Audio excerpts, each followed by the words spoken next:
Hola, ¿qué tal, amigas, amigos televidentes en Extra Plus? Un gusto saludarles, darles la bienvenida a esta edición de Adelante Nicaragua con la que estamos arrancando esta semana de informaciones en Extra Plus. Con los doctores Cairo, Amador Arrieta y Humberto Avilés Bermúdez en una vuelta alrededor de nuestro planeta con los principales hechos ocurridos en los últimos días. 46 grados de temperatura en Francia y en Alemania. Es decir, en comunidades de Francia y de Alemania. Me imagino que debe ser al norte de Francia, al oeste de Alemania. Por ende, estar muy cerca para que haya hecho temperaturas similares. Pero además es el asunto de los contrastes. Discúlpenme, todo esto son efectos de la retirada unilateral de Estados Unidos del acuerdo del cambio climático. Es cierto. Y haberse negado a firmarlo. Es que sí tiene que ver. Y traigo a colación estos datos, porque decías en Aragón 52 grados. Sí, una cosa exagerada. 52 grados. Es decir, ahorita hemos estado aquí en agua, por lo menos con temperatura alrededor de los 38 en estos días. Pero pasamos los 41, 42 hace poco con una percepción de 44 y pico, ¿verdad? Pero en Sevilla, España, sin ir más lejos, 45 grados. Enorme. Y con muertos, además. 45 grados a la sombra, cuidado. Sí. Y con muertos, además. Una percepción como el 47, claro. Pero de nuevo es el contraste, porque además este invierno estuvo muy fuerte. Sí. Era más la confirmación de lo que ya decía el Papa Francisco, que el infierno, no el invierno, sino el infierno es aquí en la tierra. Sí. Nos cocinamos con esta temperatura. Y además, lo que llama la atención es ese elemento climático, pero ostensible, visible, palpable, sudable. y Trump todavía se niega a reconocerlo. Porque está en aire acondicionado. No, porque él cree que el golpe de efecto del fin de semana, pisando territorio norcoreano para pasar a la historia como el primer presidente norteamericano, es suficiente, pero no es suficiente. Como tampoco es suficiente el acuerdo in extremis, por llamarlo de alguna manera, vamos a ver cuánto dura, con Xi Jinping en Osaka. Sí, es que justamente por eso me refería a este tema de las temperaturas, porque en la cumbre del G20 que concluyó el sábado en Osaka, hubo algunos temas que ocuparon mucho la cumbre, ¿no? Uno de ellos fue el tema del cambio climático y la importancia de tomar acciones de cara al cambio climático. Por la representación europea, fundamentalmente. Y por Antonio Guterres, el secretario general de la Organización de Naciones Unidas. Europeo, al fin y al cabo, el portugués. Y socialdemócrata. Además. Y ocupó un puesto muy importante en la discusión de cara inclusive al multilateralismo, ese sí fue el centro del debate. Bueno, pero no olvidemos que estaba bien acuerpado porque el todavía pretendido adalid, porque no ha logrado consolidarse como tal, del multilateralismo es Monsieur Macron, ¿no? Pero ya sabemos que los chalecos amarillos le pusieron una pequeña cáscara de banano para que se resbalara. Y se resbaló. Y las elecciones alemanas también retrasaron en los avances en aras del multilateralismo que el tándem, como se suele decir, Berlín-París, Merkel-Macron, habían acordado. Además del debilitamiento político de la señora Merkel, temblores aparte, ¿verdad? Que han sido tan comentados. Hoy por hoy, precisamente, y estaba viendo los titulares de los principales medios europeos, todas las empresas encuestadoras alemanas dan como fuerza política más principal a los verdes. De manera que hay un titular en el Confidencial de España, en el periódico de España, que en la sección de Europa, que dice: prepárense para el Merkel verde. Un de Der Spiegel, ¿no? Que es uno de los principales medios escritos alemanes. La portada es el Palacio del Gobierno alemán con una alfombra, en vez de alfombra roja, una alfombra verde. ¿Ya? Pero hoy por hoy tienen el 34% de los votos. ¿Cuándo son las elecciones alemanas? El próximo año, sí. Próximo año. Pero si se rompe la coalición, la gran coalición, todavía frágil ahí, y todavía gobernante, de la CSU-CDU con los socialdemócratas, tendrían que adelantarse las elecciones. Y ahí se habla, para entrar, el rol de bisagra que han jugado los liberales históricamente, ya no solamente en Alemania, pero en Alemania en particular, lo asumirían ya no bisagra, sino como protagonista principal los verdes. El discurso político de los verdes gira precisamente en torno al cambio climático, en primer lugar, y justicia social. Entonces ellos han logrado, el 34% del voto a los verdes es juvenil. Donde ellos no terminan de llegar es en el rango superior a los 60 años, con la tercera edad, que ese ya es todavía deudo de los conservadores cristianos y democristianos. Pero es que lo que pasa es que el tema del medio ambiente en general, no solamente el tema del cambio climático, el tema del medio ambiente en general, de alguna manera son las generaciones más jóvenes las que enarbolan esa bandera. Pues. Pero fíjate que en esta ocasión, que no pasó ni en Hamburgo ni en Buenos Aires, Estados Unidos trató de convencer y de alinearse con otros países para negar el cambio climático, entre ellos Brasil, entre ellos Turquía y entre ellos Arabia Saudita. Sin embargo, la presión de la Unión Europea, de Canadá, de China, de Rusia y de India los hizo recular, ¿verdad? Pero vaya, por lo menos había una tendencia que no la simplemente era, como decía un francés, el 19 más 1. 19 a favor del cambio climático, más 1 Estados Unidos en contra. Esa era la composición del G20 alrededor de ese tema. Sigue siendo al final, ¿no? Pero las razones inmediatas que Trump estuvo hablando para rechazar el cambio climático, básicamente era el daño que le hacía a los trabajadores norteamericanos y a la gente que paga impuestos, ¿verdad? No dijo las circunstancias, claro, ofreció ayuda en términos energéticos, en términos del medio ambiente, etcétera, pero sus dos principales razones para oponerse es el costo. ¿Pero para qué trabajadores, además? Exacto. Sí. ¿Y para qué rango de los pagadores de impuestos? El costo social, económico, inmediato, es lo que fundamentalmente avala justamente la posición de Trump frente a un problema que es de ahora presente, pero con una progresión exponencial para el futuro inmediato.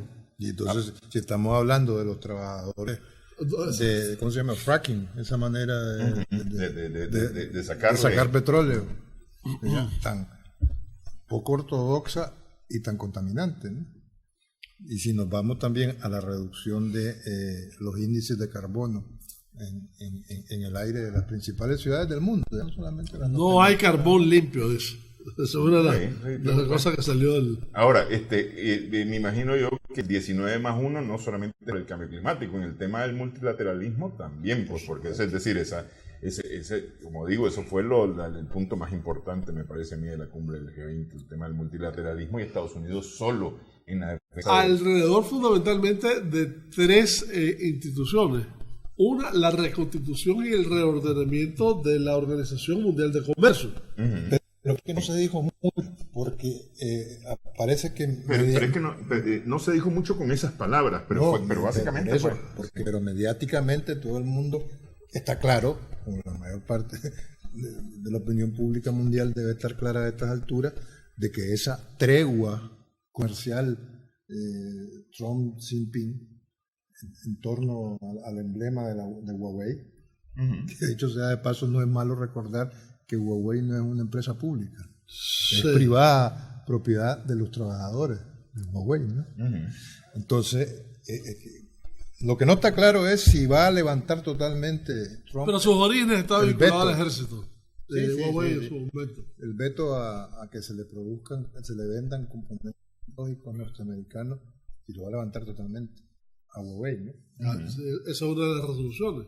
Esa es Pero una de las bueno, cosas, ¿no? no se habló mucho en realidad, pero salió como una de las recomendaciones oficiales. Claro, decía un comercio más justo, con reglas claras. Es decir, no decía Organización Mundial del Comercio, pero Sí dijo Organización Mundial de Comercio, pero además otra de las... Acordémonos que el talón de Aquiles de la Organización Mundial del Comercio hoy por hoy es su comité de apelación, sí, que no son ha, dos. que no ha podido renovar Tres, no a ha podido los- renovar tres. a tres que están vacantes. A los otros dos que les quedan se les vence el 10 de diciembre, el periodo que lo comentábamos en programas anteriores, ¿no? Y hasta el momento Trump no ha estado por la labor de destrabar esa situación, ¿no? Da la impresión que por ahí viene la reforma, ¿verdad? Pero en la segunda institución que usó de apoyo fue el FMI, ¿verdad?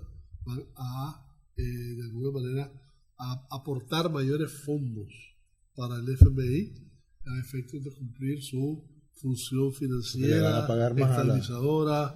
Le van a subir el sueldo a la Lagarde. etcétera. A la Lagarde ya está casi en sus últimos días. Y ahí estaba, dicho sea de paso, claro.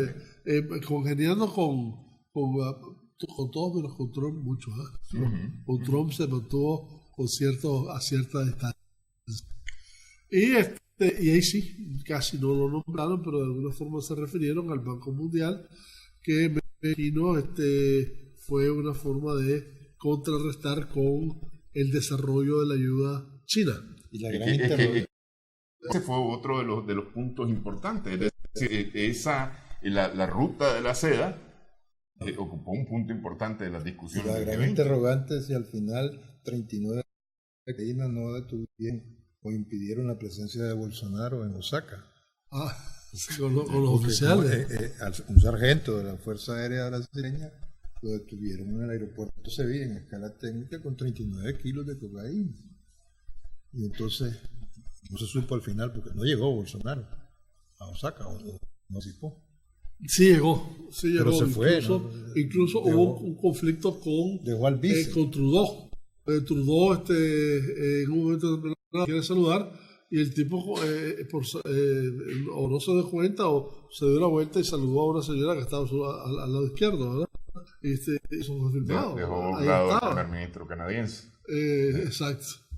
Y además estuvo muy fuertemente cuestionado Bolsonaro. Que de hecho sea de paso, ¿verdad? Hubo una multitudinaria manifestación a favor de Sergio Moro. El Pero juez. eso en Brasil. En Brasil. Pero digo, dicho sea de paso, pues, y es interesante porque por los descubrimientos que han hecho de las actitudes de Moro. Pero con toda la ola del aviato, sigue teniendo gente, indiscutiblemente. Ok.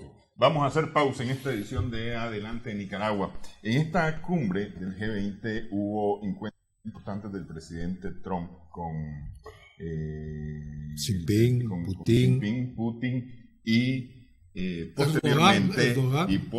con Erdogan, pero posteriormente un sorpresivo encuentro al que nos referíamos en Corea con Kim Jong-un. Regresamos en breve para comentar sobre esto.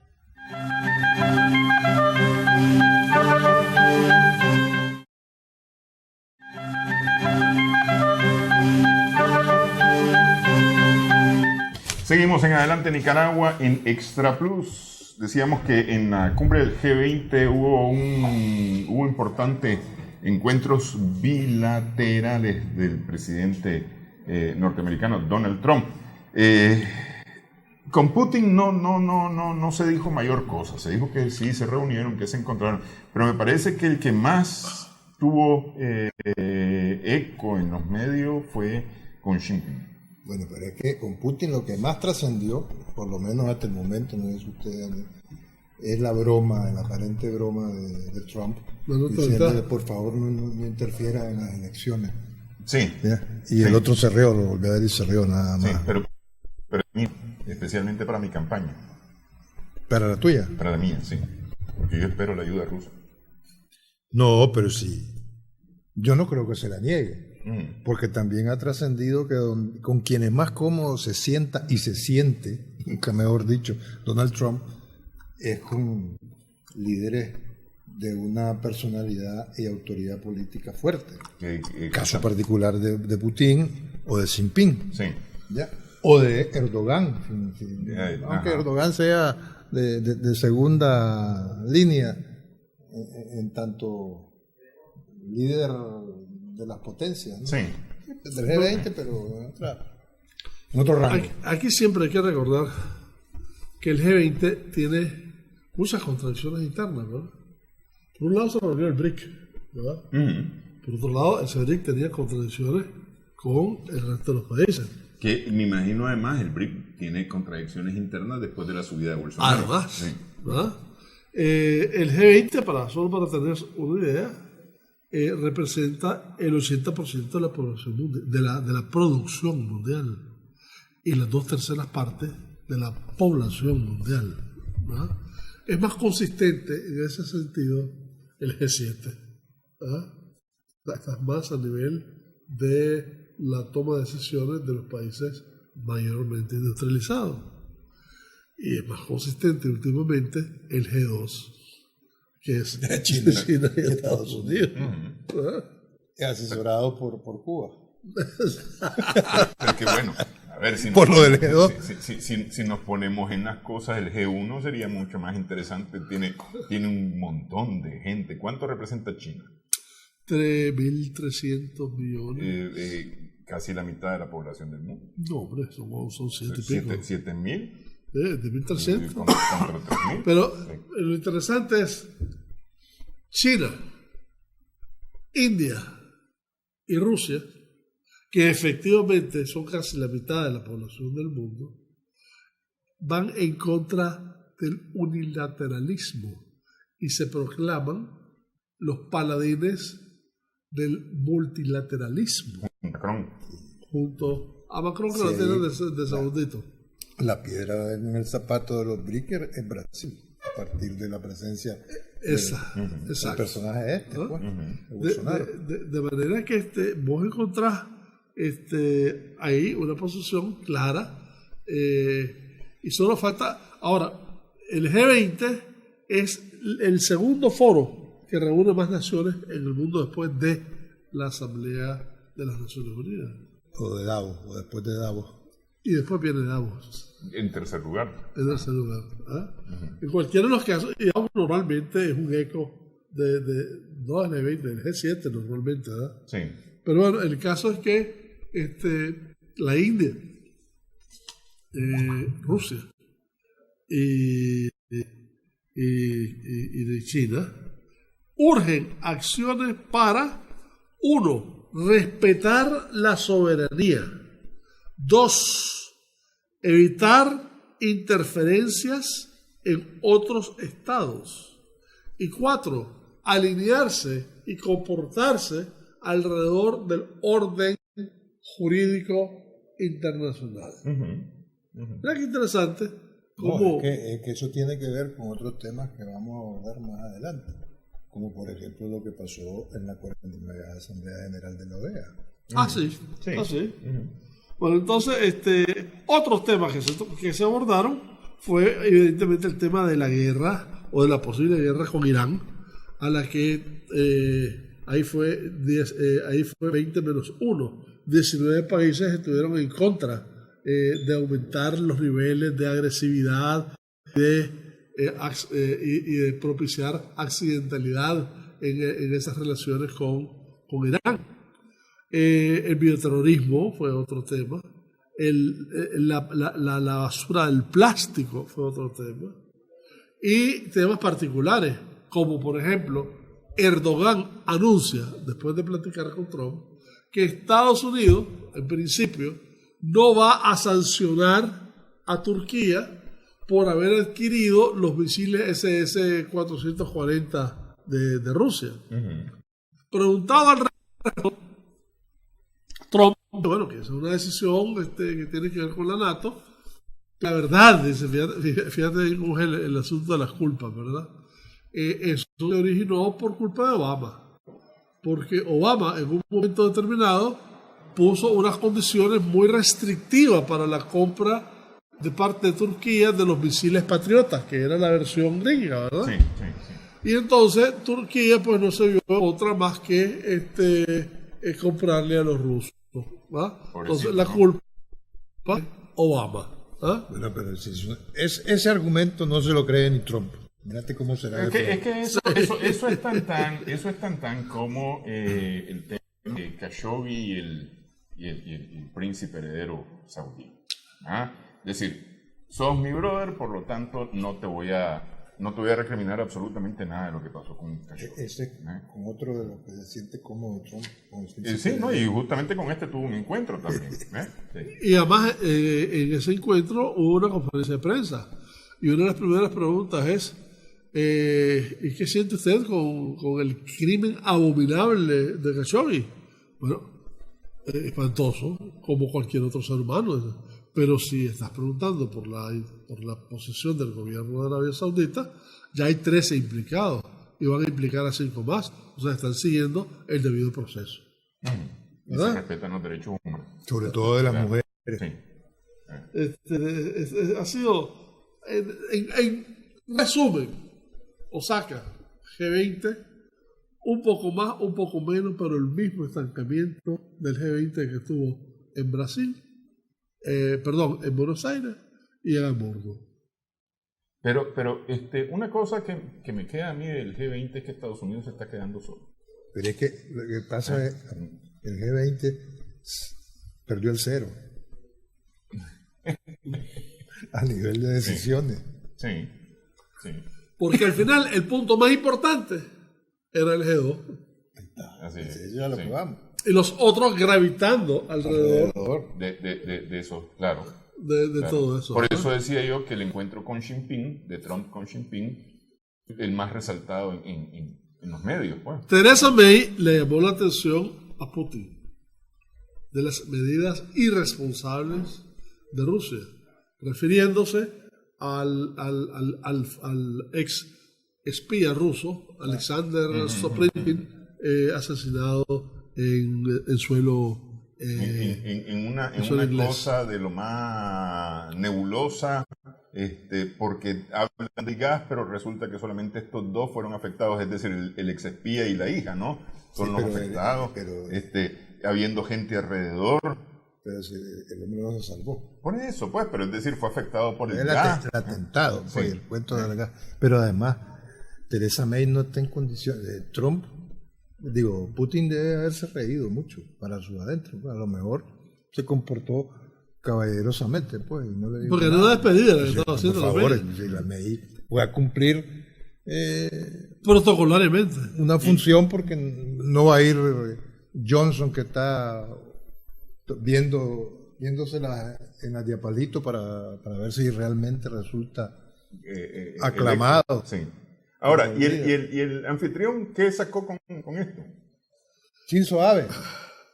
Shinzo Abe, de hecho, fue marginado, ¿verdad? De las pláticas de Estados Unidos. Porque es decir, aparte de Osaka, se habla de Japón. Pero aparte, acordate de que hubo una visita de 4 días a Japón por parte de Trump, en donde estuvieron en los mejores términos, ¿verdad? Y efectivamente firmaron lo que se tenía que firmar. Pero evidentemente la posición de Japón como firmaron lo que no firmaron en la visita de hace un mes y medio. Exacto. Japón junto con Japón fue el que encabezó la plática contra el proteccionismo, ¿verdad?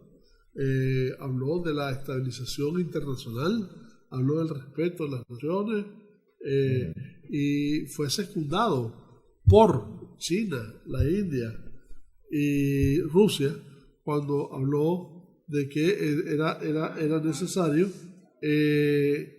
oponerse a cualquier situación que pudiese conllevar una lectura proteccionista a nivel internacional y promover el sano desarrollo de la inversión internacional en una ambientación de mercado.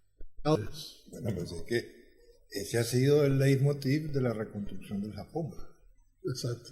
Pero pero de nuevo, quienes están haciendo todo eso ahora, normalmente era Estados Unidos, que era la bandera de Estados Unidos de eso. Sí. Y uno que otro entonces también le llamó, bueno, estamos, como ustedes ven, unos comentaristas, Estados Unidos es claro de que está en el lado del iliberalismo democrático. A propósito de que era la bandera de Estados Unidos, y puede parecer un juego de palabras, incluso fonéticamente, ¿no? Y onomatopéicamente también, porque era la bandera, y no será, digo yo, una especulación audaz en el menor de los casos, en el menor, no en el mejor, ¿no? Y no será que ya la Organización Mundial del Comercio, el multilateralismo, no le sirve a la lavandería comercial norteamericana, dicho sea con toda la connotación que detrás de la expresión lavar existe, ¿no? Bueno, incluso conectada con lavallato y todo esto. O peor todavía, yo la colocaría en un grado superior que es la debilidad del dólar como moneda de intercambio mundial. Claro. ¿Ah? Y con los avances que han habido justamente desde el BRIC, encabezados por China, ¿no? Exacto. Con la ruta de la seda. Y además que me parece bastante claro, sobre todo cuando hablas con el asunto de Huawei, etcétera, de que esa situación no solamente se ve en la dimensión financiera con relación a las monedas, sino en relación con el desarrollo, la innovación tecnológica. Por eso, y en definitiva, desde la perspectiva geoestratégica en política internacional, la transición del hegemón actual al conseguir el G20 ahora mismo, tregua comercial. ¿Ya? Digamos que al momento, como todo sistema político, ¿verdad?, tiene dos vectores. Uno hacia el cambio y otro hacia el status quo. Digamos que está en transición, no está muy definido cuál es el vector más importante ahorita, aunque efectivamente muchos apuestan a que hay un cambio en términos del hegemón mundial, pero no está muy claro hasta el momento. Sí, no, como cambio, perspectiva, pues. Sí, el cambio está claro. Y lo que también está en evidencia es la debilidad geoestratégica y político-diplomática de la Unión Europea, hoy por hoy. Sí. Y a propósito de la Unión Europea, dos grandes tratados, uno con Vietnam, que es un tratado que es el más grande de los que hace la Unión Europea, o con los países desarrollados con un país menos desarrollado.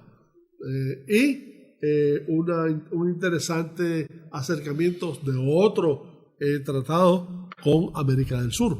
Sí, con Mercosur. O sea, lo que ves es una Unión Europea que está acercándose a otros mercados que no es el gringo. Jinping pasó por Europa hace un par de meses. Ellos están hablando ya con Vietnam, ellos están hablando ya con Mercosur.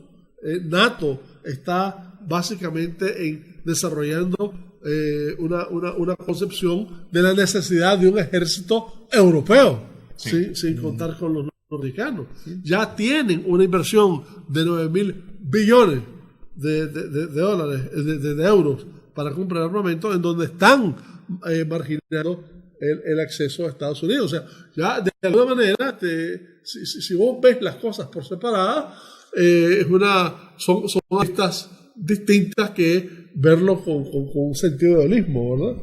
Y hoy oficialmente ya Irán declaró que ya sobrepasó el nivel de enriquecimiento de uranio limitado por el acuerdo nuclear, del cual unilateralmente se salió, ya sabemos quién y de qué manera, y donde la Unión Europea supuestamente, insisto, supuestamente está tratando de agotar los esfuerzos porque el acuerdo no se vaya al ¿Y qué va a pasar con ese uranio enriquecido? esa sobreproducción. Eso está por verse. No he platicado con Rouhani últimamente al Sí, respecto. no te he dicho nada. No. Bueno, al que sí le dijo fue a Kim Jong-un. Funcionaron las redes sociales, parece. Los Twitter. Ah. Pues Vamos, hacemos pausa en esta edición de Adelante Nicaragua.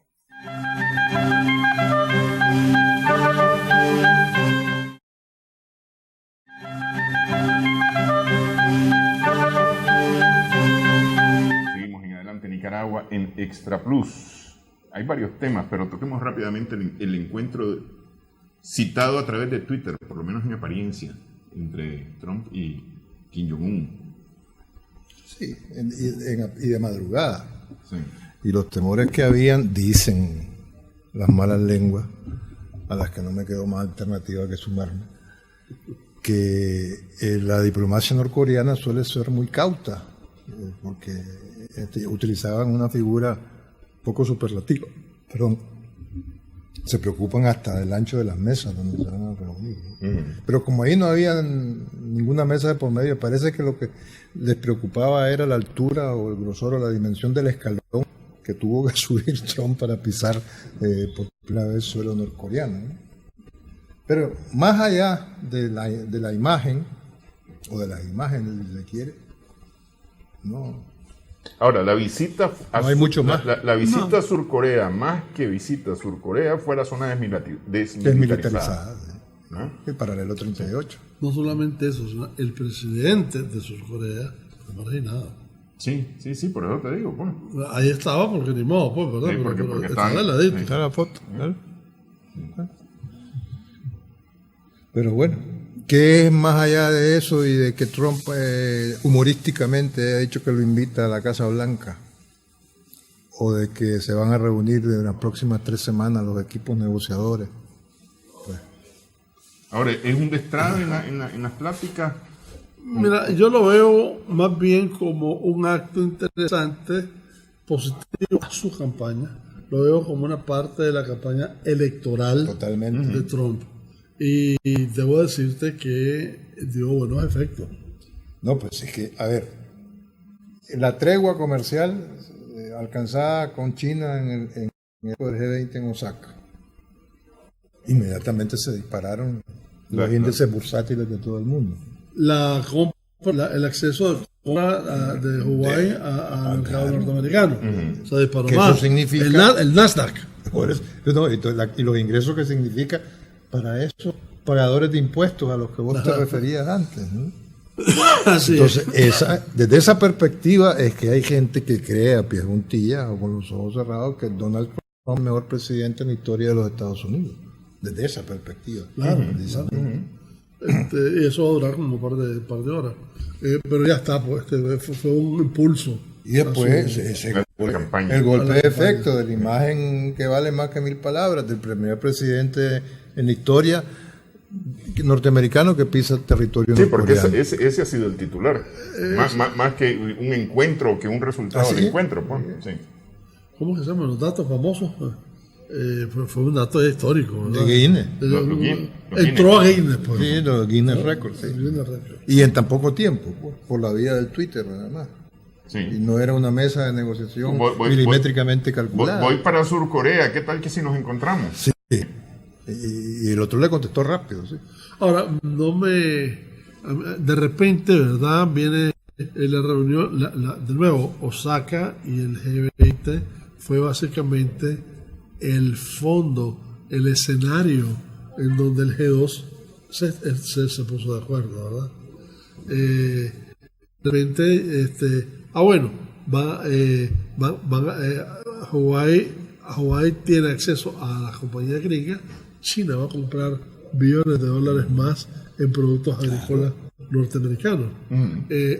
Y se abren negociaciones para tratar de no bajar las tarifas ahorita, sino no subir más lo que se iba a hacer sobre una base de 150 en promesa, ¿no? Y Google puede seguir operando con el sistema Android. O sea que, exacto, ¿verdad? Entonces, desde esa perspectiva y sabiendo la dependencia estratégica, una dependencia total de Corea del Norte con respecto a China, pues me suena que la mano pachona de Xi Jinping algo hizo, ¿verdad? Sí, Bueno, no. pues es que además, como el G20 que se quedó en 2, ¿verdad? Quitándole el 0, fue en Osaka, al final habrá que ver quién mete y quién saca. O sea, quién mete goles y quién se otorga históricamente el saque inicial de un nuevo periodo, si es que se abrió a partir de la reunión de Osaka y de la pasada de Trump en el peldaño norcoreano. Ahora, es interesante que antes de ir a Osaka, los árabes sauditas retiran cantidad de aviones de Yemen, ¿verdad? Es un gesto de buscar la paz en Yemen, De distensionar. de distensionar la situación, ¿verdad? Y unir más y darle más realce a la reunión de Bing con Trump. Sí. ¿Verdad? Ok, vámonos más al oeste, en Europa. En Europa está complicado el asunto de la... La sucesión en los cargos institucionales principales de la Unión Europea, empezando por la Comisión Europea, quién va a suceder a Jean-Claude Juncker. Hay 3 candidatos que se barajaban, pero Timmermans, Frans Timmermans, que es el holandés, que es vicepresidente todavía de la Comisión Europea, y es el candidato socialdemócrata, avalado fundamentalmente por Macron, Merkel, Pedro Sánchez, que se ha convertido en el cabeza de lista de los jefes de gobierno socialdemócratas europeos.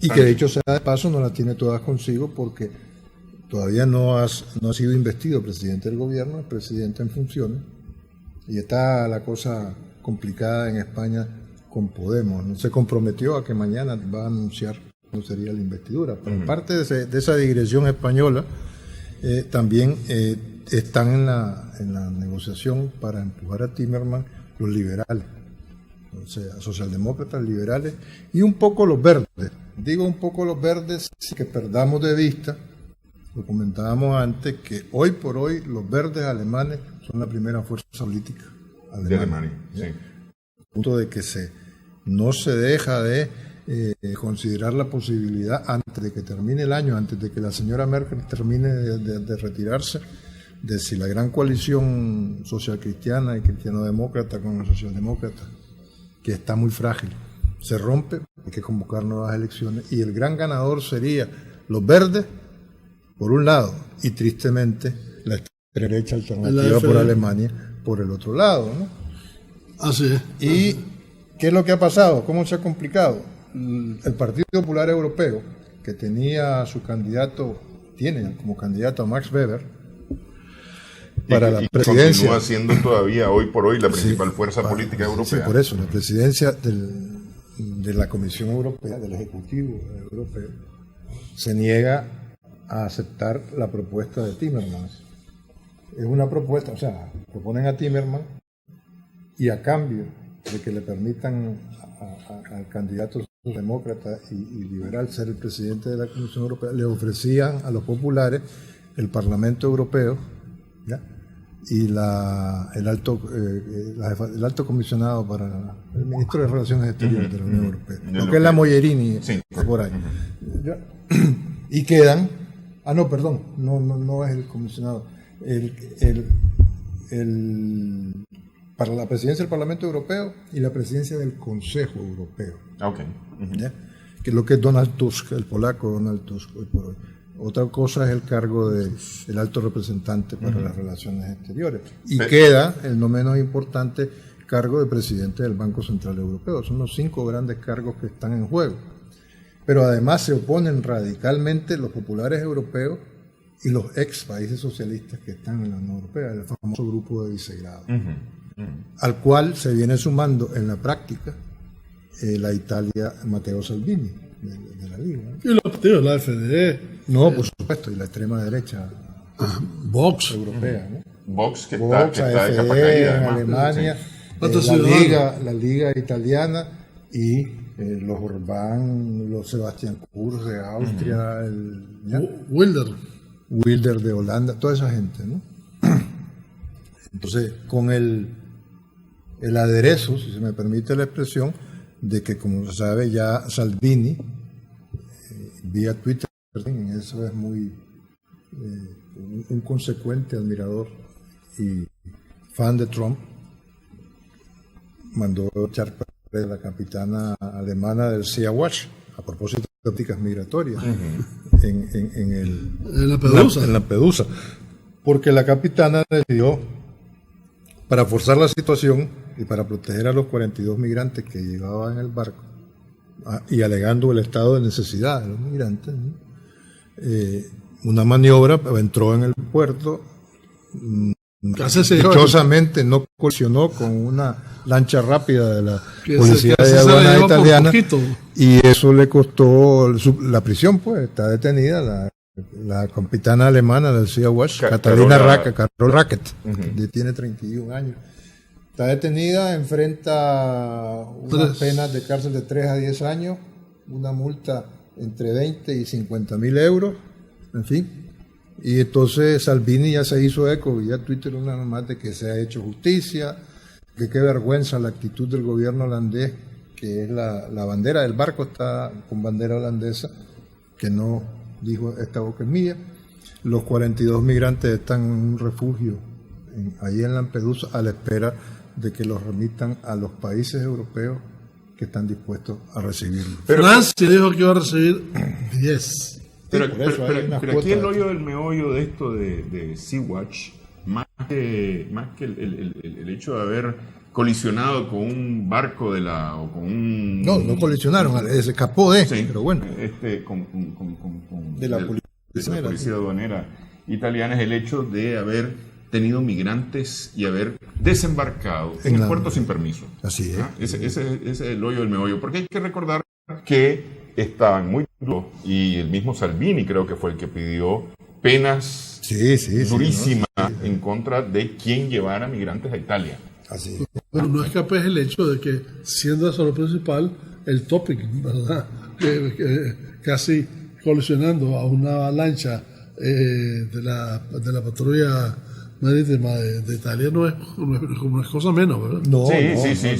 La cosa es seria, pero es que aún de eso, es decir, el hecho es el hecho de los migrantes, pues no.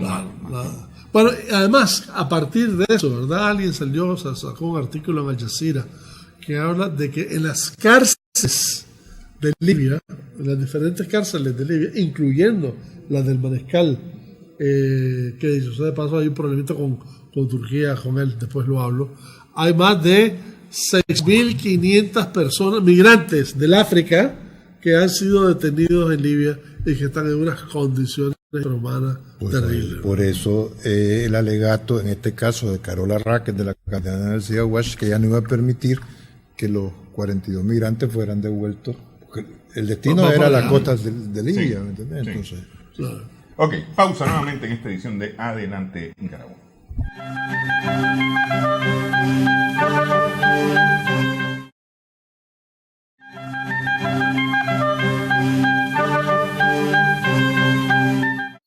Primero de julio, en el aniversario de la adhesión de Hong Kong a China, hubo todos los años manifestaciones que esta vez tuvieron que ver además con las protestas que ha habido por el tema de el proyecto de ley de expatriación. Pero no como todos los años. Extradición. Primero se juntaron las dos cosas. El 1 de julio todos los años se protesta. Pero era seguidito, o sea, venía el motor estaba caliente. Estaba caliente y se tomaron el Parlamento. Que no todos los años se toman el Parlamento. Ya la policía pero están pidiendo la dimisión de la primera ministra, ¿no? Además, sí. Pero es que desde hace rato están pidiendo la dimisión. Pero es que en las protestas se ha puesto de moda pedir dimisión. Pero incluso se comienza a ver el rol de Hong Kong, ¿verdad? Y es interesante que hace 20 años que Hong Kong pasó a ser territorio chino, el PIB de China, lo que producía Hong Kong con relación al PIB de China, era el 20%. Ahora es el 3%. Claro, sigue siendo una barbaridad, pero mira el desarrollo que se ha dado. Entonces, se está hablando de incluso tratar de minimizar, de hacer decrecer todavía más ese aporte de Hong Kong al Producto Interno Bruto.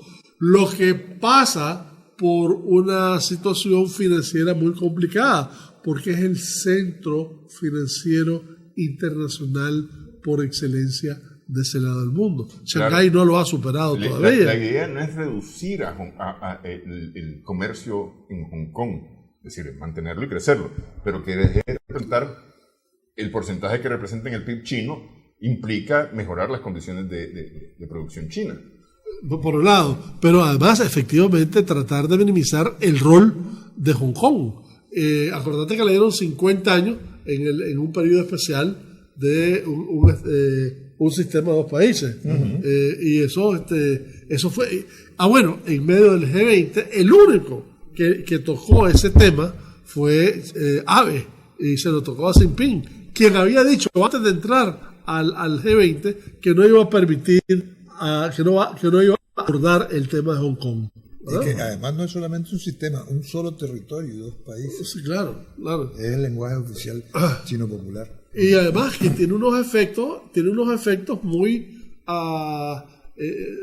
efectos directamente que caen en Taiwán, que además está en un proceso electoral, ¿verdad? En un proceso electoral que lo que está pasando en Hong Kong está alimentando unas posiciones un tanto desfasadas de Taiwán en términos del PP, que está fortaleciendo en su plataforma política la independencia de China, lo cual China no se lo acepta y lo cual Estados Unidos tampoco lo avala. Ok, en Uruguay ya hay candidato presidencial, las tres principales fuerzas, el Partido Nacional, el Colorado y el Frente Amplio, eligieron este domingo a sus candidatos en elecciones internas, prácticamente sin mayores sorpresas, ¿no? Tal vez una de ellas fue la de la calle. Tal vez la calle, pues que parecía que podía quedarse fuera. Con el respaldo que obtuvo. Además, la calle por el Partido Nacional, 61 puntos y algo por ciento. Obtuvo el 53% de los votos de su partido. Es el que las tenía más claras, porque a ver, el 41% tiene Daniel Martínez del Frente Amplio y 53 casi más o menos por ahí Ernesto Talvi del Partido Colorado. Pero bueno, entonces, esos son los tres candidatos. No son los tres candidatos. Pero acordate que este es un ejercicio singular en la democracia, porque esta es una especie de primaria colectiva. Sí, en Argentina tienen más o menos el mismo sistema. Que no es vinculante, ¿verdad? Y que para presidente, para elegir los presidentes de cada uno de los partidos, los diputados y los intendentes, creo. Son tres categorías. No todos votaron con la misma intensidad, ¿verdad? Pues ya estaba, de hecho se preveía un grado de abstencionismo alto y de hecho 7% de participación, pero según los medios es lo más normal, esa participación en ese nivel para las primarias. Ahora, el hecho de que la calle haya tenido 50 y tantos, ¿verdad?, lo hace muy popular en su campo, ¿verdad? Sí. No necesariamente tiene una representatividad nacional. Uno de ellos. Ese respaldo partidario. Ese respaldo partidario. Sí, es correcto. Pues están habilitados ya, o podrían quedar como los candidatos ya, Daniel Martínez por el Frente Amplio, Luis Lacalle Pou, por el Partido Nacional, y Ernesto Talvi, que le ganó a Julio María Sanguinetti. Claro, para eso es esas elecciones. Sí, no, por eso, pues, que le ganó a Julio María Sanguinetti. Pues. Y en octubre son las elecciones, ¿no? En octubre son las elecciones. La primera vuelta, por lo menos, y en diciembre la segunda vuelta, ¿no? ¿Qué edad tiene Sanguinetti ya? Hombre, yo le calculo 80 por lo menos. El expresidente Sanguinetti. El expresidente Sanguinetti, sí. Bueno. Y finalmente, la 49ª Asamblea General de la Organización de Estados Americanos en Medellín la semana pasada. Que no necesariamente resultó como querían, a pesar de los shows. No hay tal aplicación de la Carta Democrática. Para el caso de Nicaragua. Para el caso de Nicaragua no salen los números para esos efectos. Pero yo creo que a mí me parece sumamente importante la posición de Uruguay, sin ir más lejos, que se ausentó de la Asamblea General como una protesta ostensible ante la incorporación de la espuria desde el punto de vista del derecho internacional y de la historia de la delegación, de la representación de Guaidó, cuando se sabe que Venezuela se ha retirado oficialmente de la OEA, ¿no? Y que el 50% de la OEA, de los países miembros de la OEA, mantienen relaciones con Venezuela. A despecho, si se quiere ver así, de los 54 países que reconocen a Guaidó en la interinidad o en el interinato de ese reconocimiento, ¿no? Entonces, eso es bien importante. Por otro lado, la resolución... Pero es que, espérame, en el caso de Venezuela, es decir, lo más fuerte fue lo de Uruguay, retirar la delegación de Uruguay, eso fue lo más fuerte. Sin embargo, hubo protesta de los países por la presencia de esta delegación. Claro. Y no solamente que hubo, se aceptara esa sino que hicieron constar a pie de página su protesta. Sí. Estoy hablando de México, estoy hablando de Bolivia, el mismo Chile. Lo dijo nosotros. Bueno, Nicaragua, por supuesto. Y el otro aspecto que estaba intentando destacar, y que creo que debemos destacar, es que la resolución que se aprobó en el caso particular de Nicaragua es sumamente genérica y, más que genérica, no vinculante, ¿ya? Que hace un llamado a volver a las negociaciones, y es que algo hace en algún momento, por ejemplo, la delegación gubernamental se ha ausentado de las negociaciones. Porque el llamado es para nosotros, ¿verdad? Sí, por eso, ¿cuándo se ha ausentado la delegación gubernamental de la negociación? Pero es que justamente para mí eso es lo más importante, podría ser de esta resolución. El llamado a resolver esto por la vía de la negociación. Sí. Es decir, que las negociaciones son dos, insiste, son dos partes. Se insiste en el tema de la negociación. Lo que parece que en Nicaragua hay quien no lo entiende de esa manera, y anda buscando otras soluciones que no son las que van a terminar resolviendo el problema de Nicaragua. Y la exhortación a que permita el gobierno nicaragüense el regreso de la CIDH. Y claro, si se vuelve a la mesa de negociaciones, de la que, insisto, no se ha levantado en ningún momento la delegación gubernamental nicaragüense, entonces que se siga hablando de las reformas electorales, cuya hoja de ruta, cuya que se siga hablando de lo que se quiera. Pues sí, pero que se hable.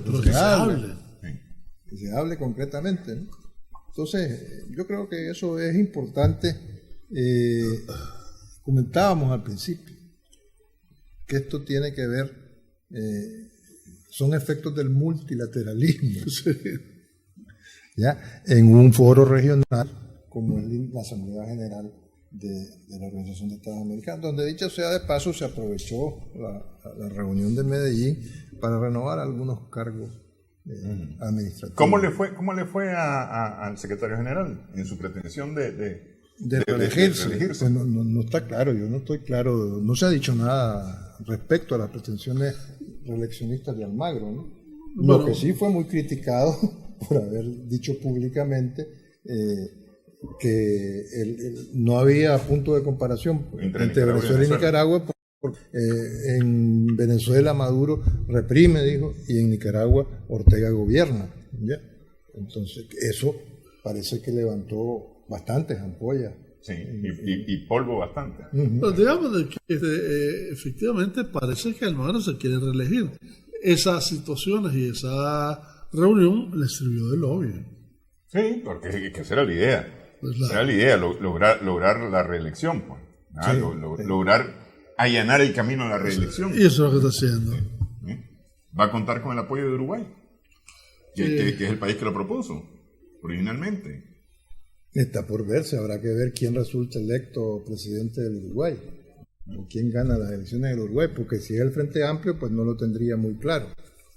Habida cuenta de que entendemos que lo expulsaron del Frente Amplio a Almagro, entonces habría que ver eso, ¿no? En fin, así está el mundo. Gracias, Cairo, Humberto. Gracias a nuestras amigas, amigos televidentes también por su sintonía en esta edición de Adelante Nicaragua. Esperamos que el programa haya sido de provecho para ustedes.